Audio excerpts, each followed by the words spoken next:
Now let's we talk about chapter number 2 polynomial introduction. Class 9 का chapter number 2 NCERT book का है polynomial. तो polynomial से related बहुत सारे कंफ्यूजन रहते हैं बच्चों को। तो व्हाट इज पॉलिनोमियल? तो पॉलिनोमियल के बारे में पहले हम सीखते हैं कि व्हाट इज पॉलिनोमियल। तो फर्स्ट ऑफ ऑल मैं आपको कुछ चीजें बता दूं जो इंपॉर्टेंट है पॉलिनोमियल को समझने के लिए। ठीक, तो पहले मैं एक एक्सप्रेशन लिखता हूं, जैसे कि मान लीजिए 2x + 3। 2x + 3 क्या है? ये एक एक्सप्रेशन है। क्या है ये? एक एक्सप्रेशन है। ठीक, अब एक्सप्रेशन किससे मिलके बनती है? टर्म से। तो ये क्या है? टर्म्स। ठीक, ये और टर्म्स किससे मिलके बनते हैं? फैक्टर से। 1 इज द कॉमन फैक्टर। तो ये क्या हो गया? फैक्टर। तो अगर आपके अब समझ में आए what is term, what is factor, what is expression. तो देखिए, फैक्टर्स को मिलाकर बनता है क्या? टर्म।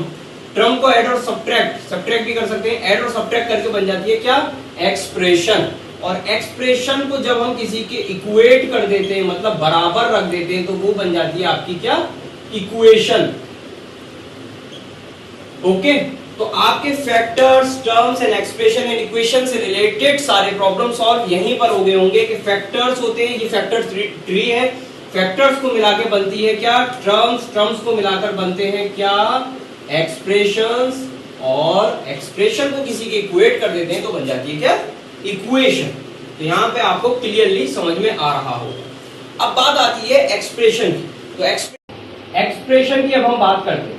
तो एक्सप्रेशन को जब हम ऑन दी बेसिस ऑफ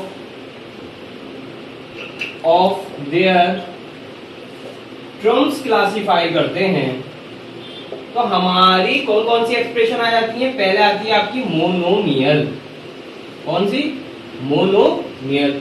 फिर आती है आपकी बाइनोमियल। फिर आती है आपकी ट्रिनोमियल।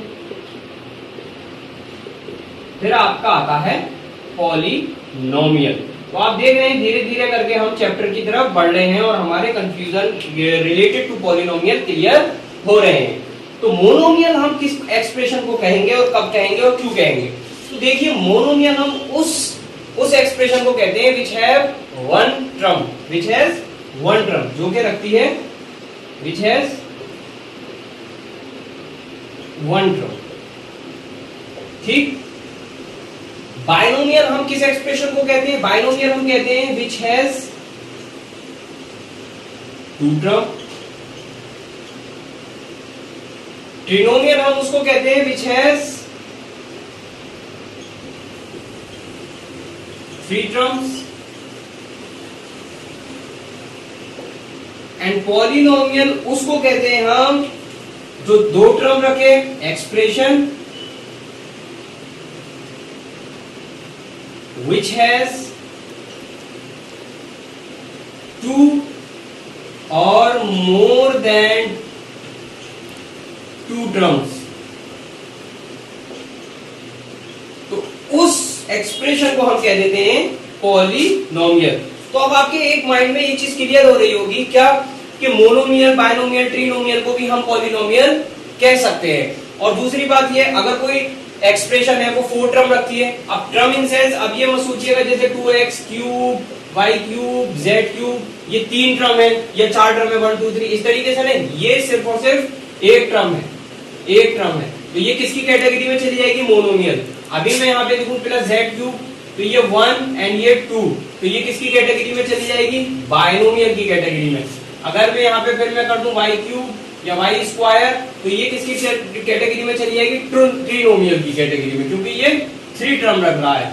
और अगर मैं इसमें और ऐड कर दूं, मान लीजिए f³ कर दूं, तो ये किसकी कैटेगरी में चली जाएगी? पॉलिनोमियल की कैटेगरी में। और बेसिकली हम ट्रिनोमियल को बाइनोमियल और मोनोमियल को भी पॉलिनोमियल कह सकते हैं। तो ये डाउट हमारा क्लियर हो गया होगा कि व्हाट इज पॉलिनोमियल। ठीक, तो पॉलिनोमियल को समझने के लिए फर्स्ट ऑफ ऑल हमारा कॉन्सेप्ट किस चीज का क्लियर होना चाहिए? हमें पता होना चाहिए कि एक्सप्रेशन किससे मिलकर बनती है।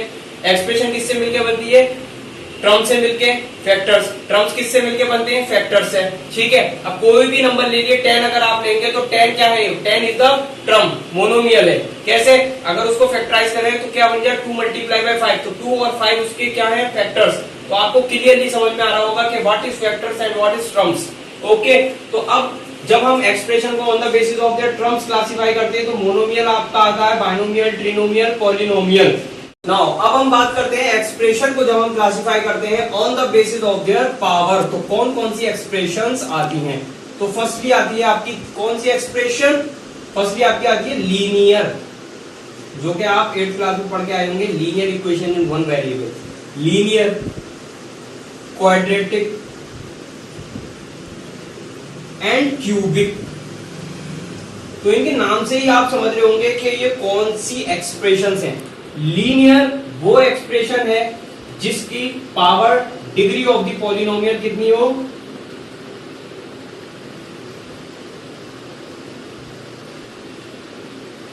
वन हो। डिग्री ऑफ पॉलिनोमियल जिसकी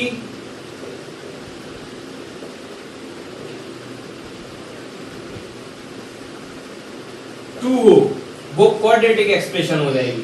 और जिसकी डिग्री ऑफ पॉलिनोमियल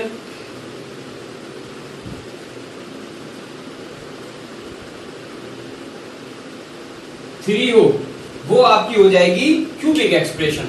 तो अब आपके माइंड में एक सवाल उठ रहा होगा कि what is degree of polynomial, ये डिग्री ऑफ द पॉलिनोमियल क्या है।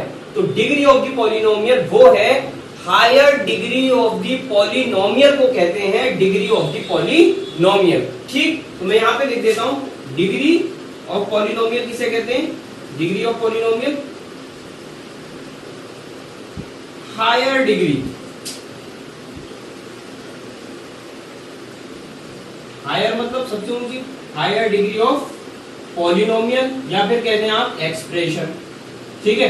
अब आप कैसे कहेंगे कि व्हाट इज, मतलब आपको कैसे पता चलेगा हायर डिग्री क्या है, क्यों है। अब मैं जैसे यहाँ पे लिखता हूँ कोई expression x³ plus y² plus z, ठीक है, ये एक एक्सप्रेशन है, ओके।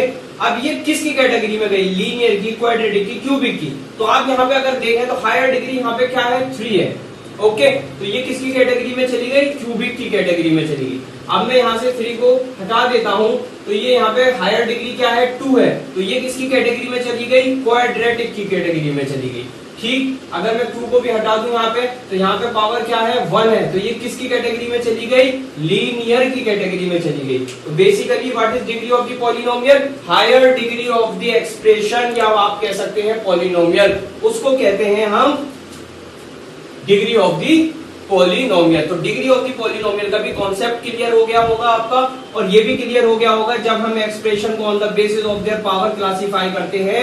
तो फर्स्ट ऑफ ऑल आती है लीनियर एक्सप्रेशन, फिर क्वाड्रेटिक एक्सप्रेशन, फिर क्यूबिक एक्सप्रेशन। लीनियर उसे कहते हैं वो पॉलिनोमियल जिसकी हायर डिग्री 1 हो, क्वाड्रेटिक उसे कहते हैं जिसकी हायर डिग्री 2 हो, और क्यूबिक उसे कहते हैं जिसकी हायर डिग्री 3 हो, ठीक है। तो ये इस बेसिस पे हमने एक्सप्रेशन को क्लासिफाई कर दिया on the basis of their power, ठीक है। तो इस चैप्टर में और भी मतलब इंपॉर्टेंट टॉपिक है, जैसे कि आपको मैं बताऊं जीरो ऑफ द पॉलिनोमियल की बात करते हैं हम, कि what is zero of the polynomial. ये भी लोगों के समझ में नहीं आता, ये भी समझ में नहीं आता कि what is zero of the polynomial. Zero of the polynomial का भी कॉन्सेप्ट वीक रह जाता है कि भाई जीरो ऑफ द पॉलिनोमियल क्या चीज है। तो मैं आपको क्लियरली बता दूं, जीरो ऑफ द पॉलिनोमियल क्या है। एग्जाम्पल के तरीके से एग्जाम्पल देकर समझाता हूं मैं। जैसे कि मैं एक एक्सप्रेशन लिखूं 2x + 3, ठीक। तो जीरो ऑफ द पॉलिनोमियल हमारा ये कहता है कि x की वो क्या पावर, मतलब x की वो क्या वैल्यू हो जिसे हम पुट करें इस एक्सप्रेशन में और ये एक्सप्रेशन हमारी जीरो हो जाए। तो इसके फाइंडिंग करने के बहुत सारे तरीके। एक तरीका ये है 2x + 3, इस एक्सप्रेशन को हम जीरो के बराबर पुट कर देते हैं। तो अब हम इस 3 को ट्रांसपोज करेंगे, ये प्लस का है तो उधर जाके क्या हो जाएगा, -3। तो x हमारा कितना आ जाएगा, -3/2। तो x की वैल्यू जब हम -3/2 पुट करेंगे इस एक्सप्रेशन में, -3/2 पुट हमने कर दी इस एक्सप्रेशन में, 2 से 2 कैंसिल, -3 + 3 = 0। तो जब हमने x की वैल्यू -3/2 पुट करी इस एक्सप्रेशन में, तो ये एक्सप्रेशन हमारी 0 हो गई। तो इसका मतलब ये हो गया x की value -3/2 is the zero of this polynomial. तो इस पॉलिनोमियल का जीरो ऑफ द पॉलिनोमियल क्या है? -3/2। तो ये होता है zero of the polynomial. Confusion क्या होता है? कंफ्यूजन ये होता है कि x की वैल्यू 0 हो उसे जीरो ऑफ द पॉलिनोमियल कहते हैं। ऐसा कुछ नहीं है। जीरो ऑफ द पॉलिनोमियल का मतलब ये होता है कि उस वेरिएबल की ऐसी क्या वैल्यू पुट करें एक्सप्रेशन में या पॉलिनोमियल में जो कि हमारा पॉलिनोमियल 0 हो जाए। उस वैल्यू को x की या y की या z की हम कहते हैं जीरो ऑफ द पॉलिनोमियल। तो ये जीरो ऑफ द पॉलिनोमियल भी हमारा क्लियर हो गया। अब छोटे छोटे से टॉपिक हैं वो और मैं आपकी क्लियर कर दूं। जैसे कि आप जानते होंगे what is constant, what is variable, ये भी क्लियर होना चाहिए। कांस्टेंट क्या होता है भाई? कांस्टेंट वो होता है, ये आपके वैसे क्लियर होंगे। कांस्टेंट जैसे जिसकी फिक्स वैल्यू होती है 2, 3, 4, 5, 6, 7, जिसकी फिक्स वैल्यू होती है उसको हम कांस्टेंट कहते हैं। वेरिएबल किसे कहते हैं? वेरिएबल उसे कहते हैं जिसकी कोई फिक्स वैल्यू नहीं हो सकती, नहीं होती, ठीक है, विच doesn't have fix value, fixed value, ठीक है। तो उसको हम कह देते हैं क्या? वेरिएबल। जैसे कि आपका x हो गया, y हो गया, z हो गया, a हो गया, b हो गया, वट एवर जो आप चाहो वो मान लो, ठीक है, etc जो चाहो आप वो मान लो, उसकी कोई फिक्स वैल्यू नहीं होती, ठीक है। तो इस चैप्टर से रिलेटेड यही सब इंपॉर्टेंट टॉपिक थे जो शायद आपके इंशाल्लाह क्लियर हो गए होंगे। तो अब हम इस चैप्टर को अब इसकी एक्सरसाइज पर आते हैं। ये इंट्रोडक्शन था इस चैप्टर का। Thank you very much.